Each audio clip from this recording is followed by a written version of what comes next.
Hey guys, what is up? This is Matthew Davis, the movie lover here. Welcome back to another movie review. This time it is going to be on Dawn of the Planet of the Apes, the sequel to the prequel of Planet of the Apes, Rise of the Planet of the Apes. So now,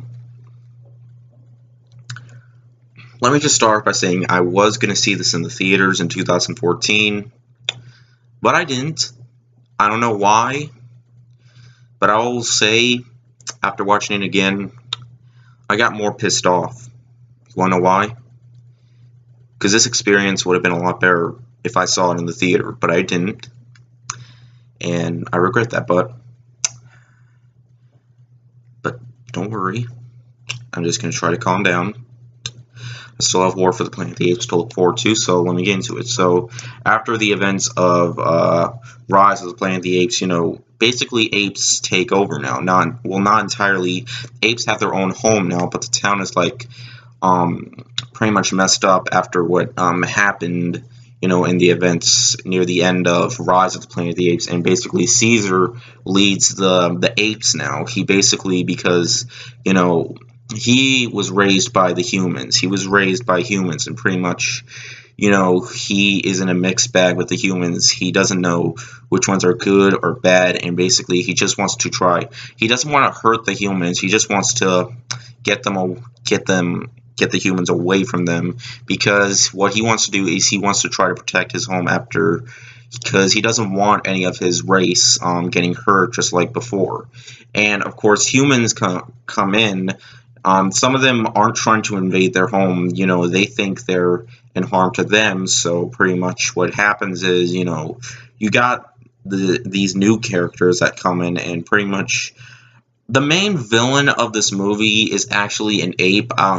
His name was like Cabo, something like that.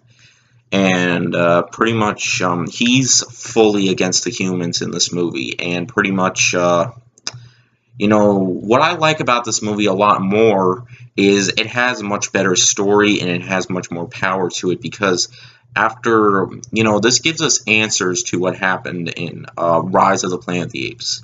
Also, there are, there's actually a scene in this movie, spoiler alert, where Caesar gets shot, and basically he is taken to safety back at his old house with James Franco's character.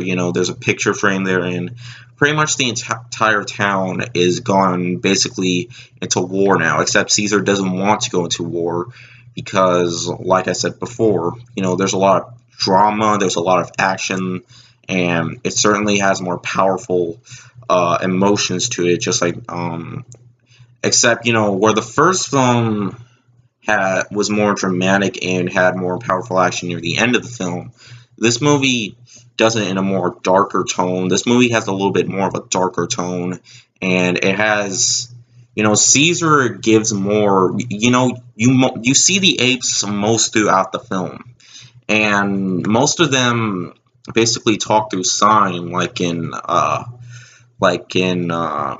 of the Planet of the Apes.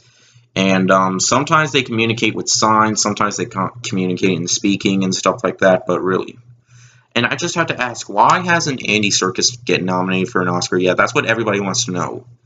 He certainly deserves to be nominated because, yeah, he's a CGI ape. He plays a CGI ape, but he still deserves one for this, because I also need to mention Matt Reeves' direction to this movie. His direction, I think he directed Cloverfield. It's been a while since I've seen Cloverfield or not.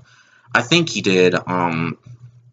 But anyways, his direction is very well done. I forgot the director of the first film, but Matt Reeves went for a more darker tone and a more emotional tone, and it certainly does hold up to what I was expecting it to be. The second time I watched this, I liked it a lot more, and it certainly, I can say, has a much better storyline and absolutely more groundbreaking, and it certainly has more power to it, and it's certainly a film I recommend. Even if you haven't seen the first film, even if you haven't seen the first film, you still need to check out this film, even if you haven't seen the first film. But anyways, so yeah, overall, I give Dawn of the Planet of the Apes a 5 out of 5. I loved this movie so much. It's an incredible film. Definitely check this film out if you haven't seen it. Alright, so yeah, tomorrow I will have my review for War for the Planet of the Apes.